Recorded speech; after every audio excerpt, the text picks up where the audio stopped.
Au Vietnam, l'éducation aux droits de l'homme est intégrée dans le programme d'enseignement scolaire, ce qui permet de former une attitude de respect aux droits de l'homme pour chaque individu. Selon une enquête menée par l'agence britannique de communication BBC, le Vietnam est en tête de l'Asie en matière de sensibilisation sur le changement climatique auprès de la communauté. Le vieux quartier de Hanoï est un patrimoine culturel protégé depuis 1995. Pourtant, la préservation de ce quartier est loin des résultats escomptés. Mesdames, Messieurs, bonjour et bienvenue à notre journal. Le Vietnam et l'Union européenne viennent de conclure le 5e round des négociations sur l'accord de libre-échange.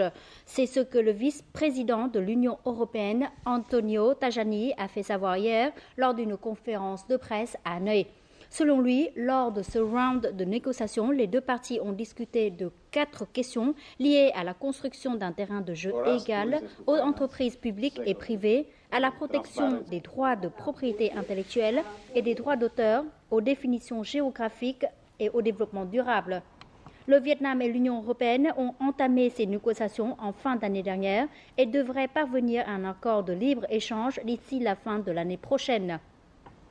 Lors de cette conférence de presse, le vice-président de l'Union européenne a également fait savoir que le Vietnam et l'Union européenne maintiendraient un dialogue régulier pour échanger des informations sur le tourisme afin d'assurer un développement durable et compétitif dans ce secteur.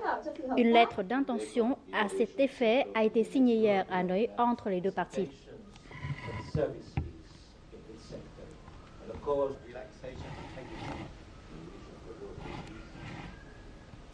Un gala en l'honneur du 40e anniversaire de l'établissement des relations diplomatiques entre le Vietnam et la Belgique a eu lieu mercredi soir à Bruxelles en présence du vice-premier ministre et ministre belge des Affaires étrangères Didier Reynders et de l'ambassadeur du Vietnam en Belgique et au Luxembourg, Pham Sang Châu.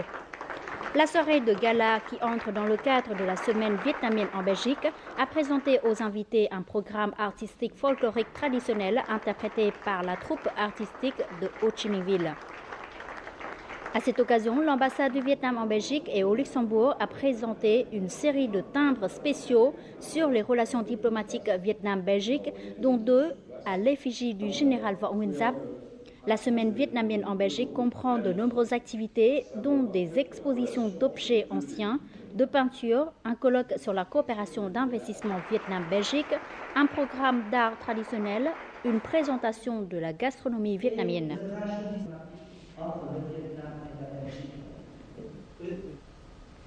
À l'issue de ce gala, le vice-premier ministre et ministre belge des Affaires étrangères, Didier Reynders, a accordé une interview au correspondant de la télévision du Vietnam en Europe.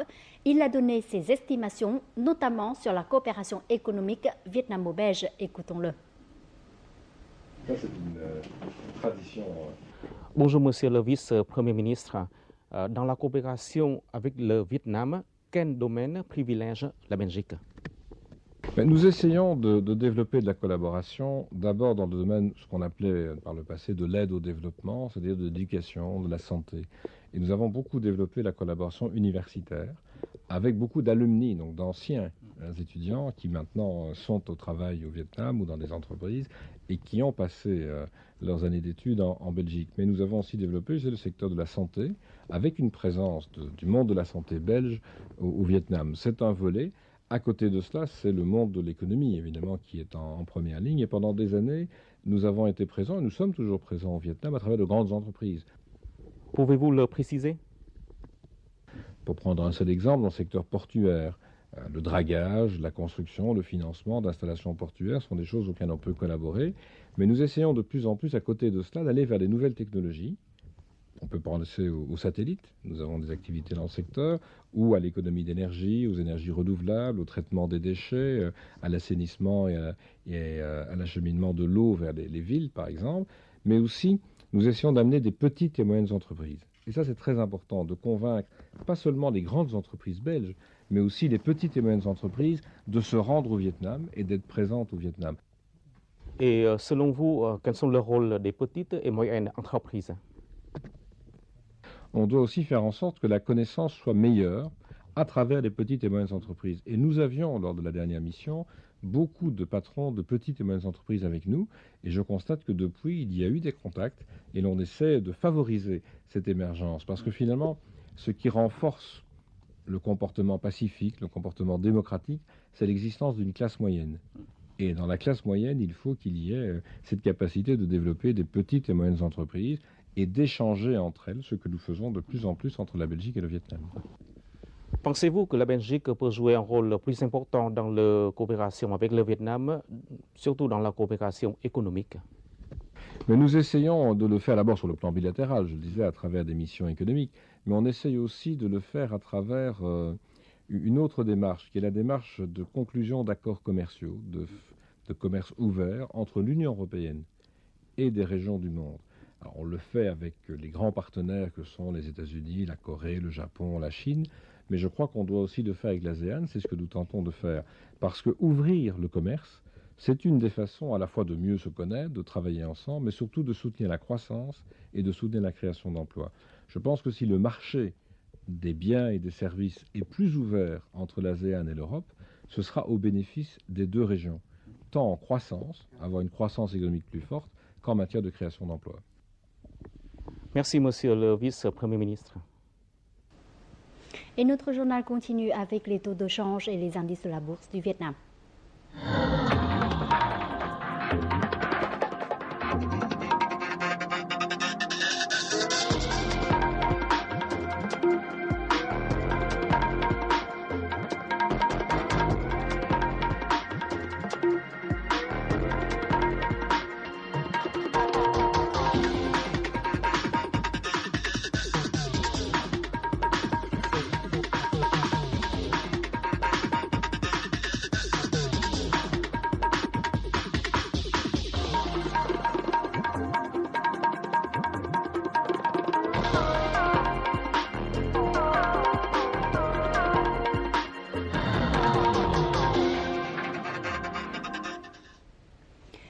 L'ONU a apprécié les efforts actifs et rapides du gouvernement vietnamien dans la prévention contre le typhon de Haiyan qui s'est abattu au Vietnam dans la nuit de dimanche à lundi dernier.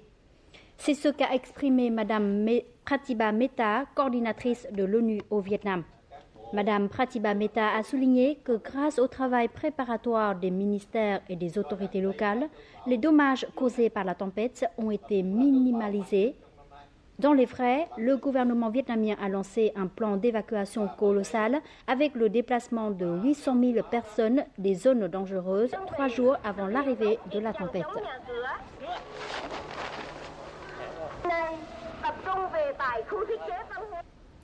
La 19e conférence de l'ONU sur le changement climatique se déroule actuellement en Pologne. Les conséquences du typhon dévastateur Haiyan, survenu récemment aux Philippines et au Vietnam, y ont été évoquées comme une alerte demandant aux dirigeants du monde de passer à l'action. Pour mieux lutter contre le changement climatique, la sensibilisation auprès de la population sur les conséquences, mais avant tout sur les mesures de lutte contre ce phénomène joue un rôle important. Le typhon Haiyan, qui a fait des milliers de morts aux Philippines, est la preuve aux yeux du monde qu'un changement climatique s'opère. Selon les études, le Vietnam fait partie des 100 pays du monde à être les plus touchés par le changement climatique. Selon une enquête menée par l'agence britannique de communication BBC au Vietnam, 66% des 3000 foyers questionnés estiment que le changement climatique a une influence sur le revenu de la famille, surtout dans les régions rurales. Nombre de personnes ont dû se reconvertir ou déménager à cause de ce phénomène. Notre enquête a montré que les habitants dans les villes ont de plus en plus accès à l'information. Ils s'inquiètent de la pollution et surtout de la santé. Les habitants dans les régions rurales, quant à eux, doivent faire face aux difficultés causées par le changement climatique. L'enquête a aussi montré que le Vietnam est en tête de la région en matière de sensibilisation sur le changement climatique auprès de la communauté, avec 59% des gens qui sont satisfaits des informations fournies. Cependant, très peu de gens ont pris des mesures en cas de catastrophe. Seuls 13% des personnes questionnées ont acheté une assurance catastrophe naturelle. Les habitants ont déjà accédé aux informations, mais il faut faire davantage pour qu'ils puissent accéder aux informations sur les mesures de précaution. Je pense que les organisations nationales et internationales doivent coopérer davantage pour transmettre plus d'informations aux habitants. Nous avons beaucoup de projets de coopération avec le gouvernement vietnamien dans la lutte contre le changement climatique. À partir des résultats déjà obtenus, nous allons élaborer des projets plus adaptés dans l'avenir en faisant plus attention aux régions où les habitants ont moins accès aux informations. Les conséquences du changement climatique ont tué 1,3 million de personnes depuis 20 ans. Après le passage du typhon Haiyan, un grand nombre d'habitants doivent encore vivre sous les décombres avec la pollution et l'insécurité. Les reporters de la télévision vietnamienne, après bien des efforts, ont accédé aux sinistrés vietnamiens résidant dans la ville de Tacloban, aux Philippines. Rencontrons-les tout de suite pour mieux comprendre la situation actuelle des sinistrés. Nguyen Phuc, originaire de la province de Phuyen dans le centre, réside dans cette ville depuis 15 ans. Il a une femme philippine et un enfant. Phuc a fait savoir que nombre de Vietnamiens résidant dans cette ville ont tout perdu après la tempête et ont cherché à partir de la ville. Les Vietnamiens ici n'ont fait que peu de commerce et de profit. Nous avons fait crédit aux habitants locaux, mais maintenant ceux-ci ne peuvent plus nous payer. Nous avons tout perdu. Toutes les activités se sont arrêtées. Les supermarchés ont fermé leurs portes. Le soir, des vols s'observent de toutes parts. Nous avons très peur et n'osons pas sortir de la maison. 5 jours après la tempête, 2 familles vietnamiennes restent encore dans la ville de Tacloban, n'ont plus de moyens de subsistance. Elles sont privées d'électricité, d'eau potable et font face au risque d'épidémie et de famine. Nous vous en avons parlé, le Vietnam a adhéré au Conseil des droits de l'homme ce mardi. Au Vietnam, l'éducation aux droits de l'homme est intégrée dans le programme d'enseignement dès l'école maternelle et jusqu'aux études supérieures. Cela permet de former une attitude de respect aux droits de l'homme pour chaque individu, d'aider chaque citoyen à jouir et à respecter les droits de l'homme conformément à la loi. Plus de détails de cet enseignement des droits de l'homme au Vietnam avec Venin. Ce garçon de 5 ans est en train d'apprendre la procédure de recyclage du papier usagé. Cela entre dans le cadre d'un programme d'enseignement en faveur des enfants axé sur les apprentissages choisis. Actuellement, de nombreuses écoles ont adopté ce système d'enseignement basé sur l'accord de l'enfant à choisir ce qu'il veut apprendre. Les enseignants jouent là un rôle de guide et d'assistant. Dans les autres niveaux d'enseignement, les droits de l'homme sont introduits dans le cours d'éducation civique, dès l'école primaire et jusqu'à l'école scolaire. En terminale, les élèves apprennent beaucoup sur le droit et les obligations civiques, notamment sur l'égalité juridique. Nous enseignons en nous basant sur les situations et les circonstances concrètes pour les aider à comprendre plus facilement.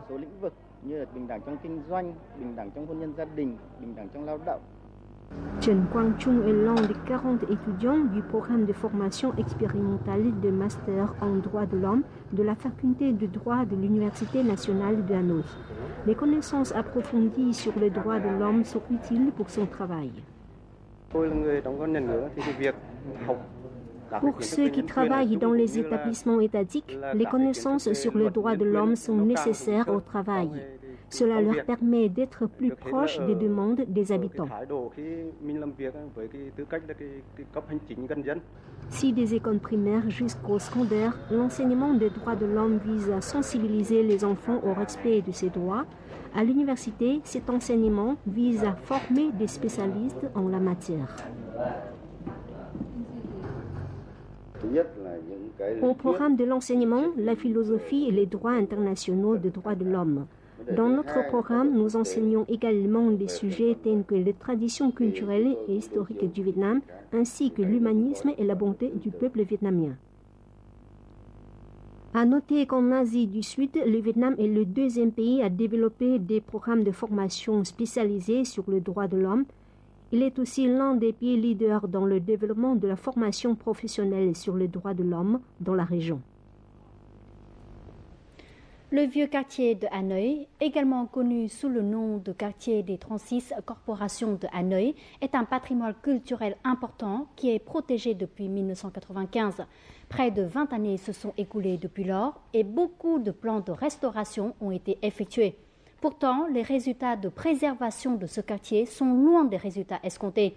Les autorités ont toujours du mal à résoudre la question comment conserver cette zone de la capitale tout en satisfaisant les besoins en expansion et en développement économique des habitants.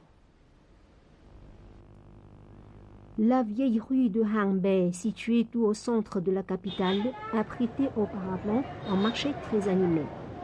3 ans après la clôture de ce marché, de nombreux grands hôtels ont été construits à cet emplacement. Non loin de ces hôtels, il existe une image tout à fait différente. Plusieurs familles doivent partager une même maison. En fait, la population dans ce vieux quartier de Hanoï augmente assez rapidement et avec cela, les besoins en logement augmentent. Mais dans ce quartier, les nouvelles habitations ne sont pas autorisées. L'aménagement des constructions dans ce quartier se heurte donc à de nombreux problèmes. Nous essayons de gérer au mieux les nouvelles constructions dans ce vieux quartier. L'une des questions difficiles est comment régulariser les demandes en hôtel et en habitation tout en garantissant les conditions de circulation favorables.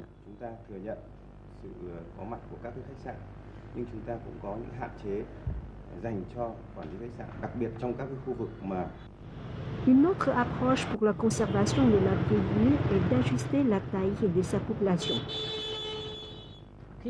La densité de population est assez élevée, surtout autour des anciennes maisons et bâtiments de grande valeur. Si nous pouvons réduire la population, nous aurons une meilleure chance de préserver les sites historiques. Beaucoup d'autres actions doivent être menées pour protéger le vieux quartier de Hanoï. Mais toutes ces actions ne peuvent pas se faire sans l'accord des habitants. Or, c'est l'un des problèmes difficiles à résoudre. Les dirigeants de l'arrondissement de Hoan Kiem, abritant ce vieux quartier, essaient maintenant d'inciter les habitants à déménager dans d'autres zones de la ville, mais les résultats sont encore loin d'être satisfaisants.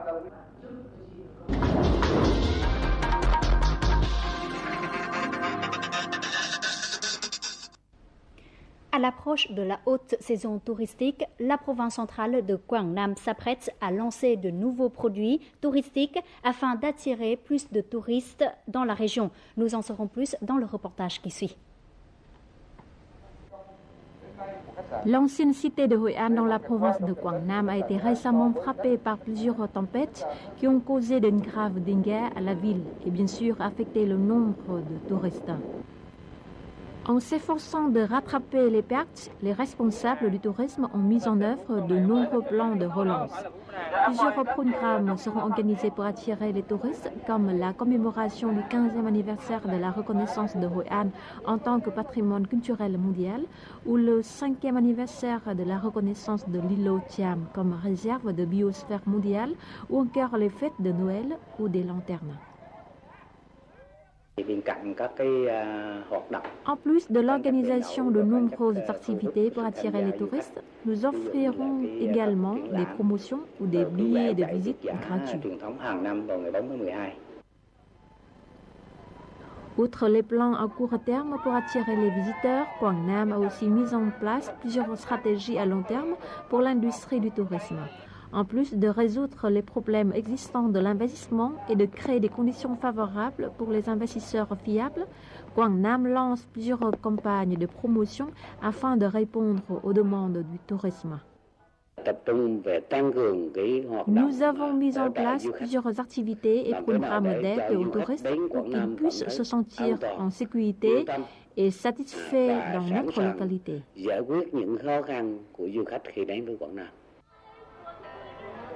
Le tourisme est un secteur économique important de la province de Quảng Nam et contribue considérablement au budget local et à la réduction du chômage. Avec 3 millions de touristes accueillis depuis le début de l'année, en hausse de 10% par rapport à l'an dernier, la province s'attend à des résultats positifs pour son industrie touristique à l'approche de la haute saison. À partir d'aujourd'hui, le 14 novembre, le premier festival de la course des pirogues du delta du Mekong débute dans la province de Sóc Trăng. En plus de la course, figurent aussi au programme de ce festival plusieurs autres activités, la foire commerciale présentant les réalisations économiques des localités de la région, avec plus de 550 stands, le festival gastronomique des 3 ethnies Kinh, Hoa et Khmer, les jeux sportifs et populaires, l'exposition de photos des Khmer de Sóc Trăng.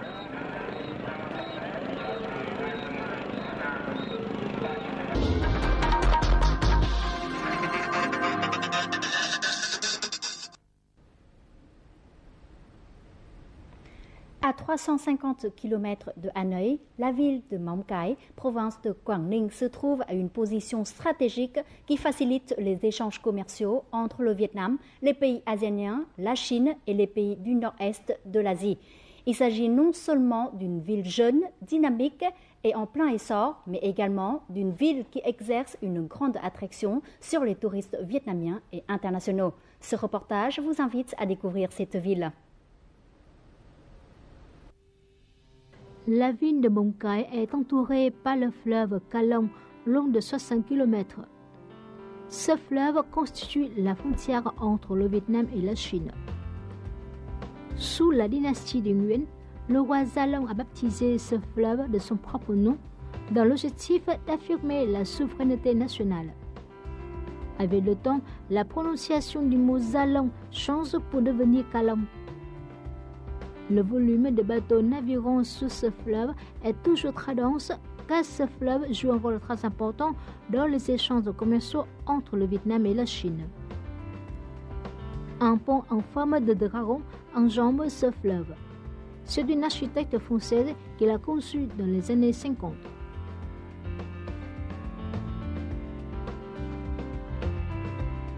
Le long du fleuve Ca Long se trouve le temple Sa Tak, un des vestiges historiques et culturels les plus anciens de la ville de Móng Cái. Construit à la fin du XIIIe siècle et au début du XIVe siècle, cet ouvrage emprunte des caractéristiques de la culture vietnamienne.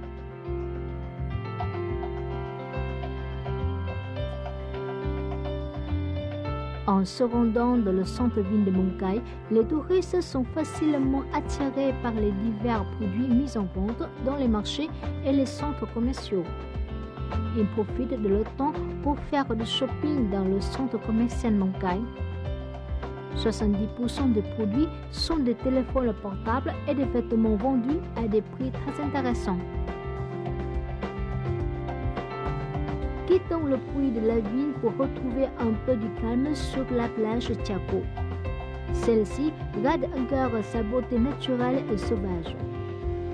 À l'aurore, les touristes peuvent y découvrir le marché des produits aquatiques encore très frais. Ces fruits de mer sont vendus dans les restaurants pour confectionner les spécialités locales. Non loin de la plage Cha Co se trouve un terrain de golf d'une superficie de plus de 110 hectares. La construction de ce terrain de golf visait à diversifier les activités de distraction pour les touristes se rendant à Móng Cái. De nombreux cours de golf sont proposés aux débutants. Destination suivante, le temple Cha Co. Cet ouvrage a été construit sous la dynastie de Lê au XVe siècle. Ce temple rend hommage à 6 génies qui ont fondé le village de Cha Co il y a 600 ans. Malgré le temps qui passe, l'architecture de ce temple reste intacte avec des sculptures très sophistiquées en or. C'est ici que se déroulent les fêtes traditionnelles de Cha Co. La fête traditionnelle du village Cha Co a lieu tous les ans le 1er juin du calendrier lunaire. Lors de cette fête, les habitants du village font une procession de centaines de personnes le long de la plage. Durant la fête, les habitants et les touristes sont invités à participer à des jeux folkloriques et assister à des spectacles artistiques. L'organisation annuelle d'une telle fête démontre qu'il existe une grande solidarité entre les habitants et ils ont une réelle prise de conscience de l'importance de préserver les valeurs traditionnelles. L'église de Chiako, la plus grande de la région du nord-est du Vietnam, constitue la destination suivante. Cette église, construite vers la fin du XIXe siècle, dispose de centaines de tableaux en relief réalisés de façon sophistiquée. Il s'agit d'un des sites les plus visités des touristes.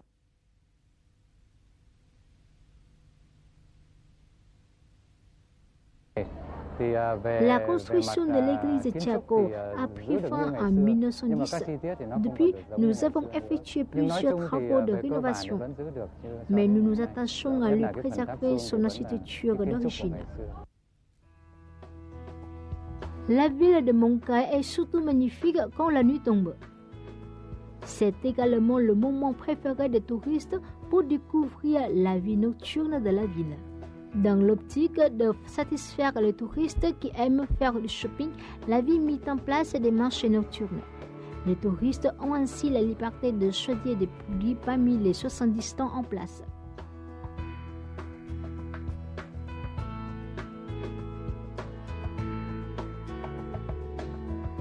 Après le shopping, les touristes peuvent découvrir la grande variété de spécialités culinaires vietnamiennes et chinoises avec des plats confectionnés à partir de viande, de fruits de mer ou de légumes.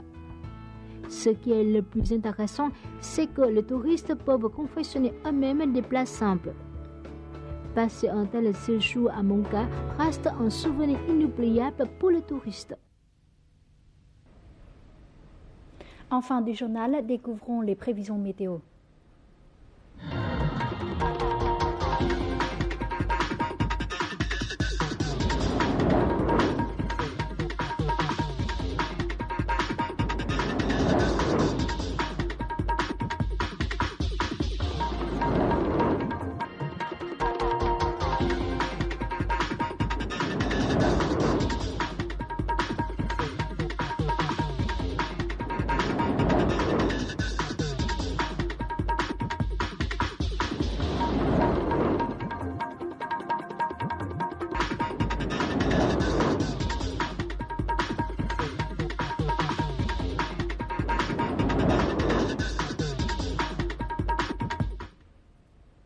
C'est la fin du journal francophone. Merci pour votre attention. Au revoir et à très bientôt.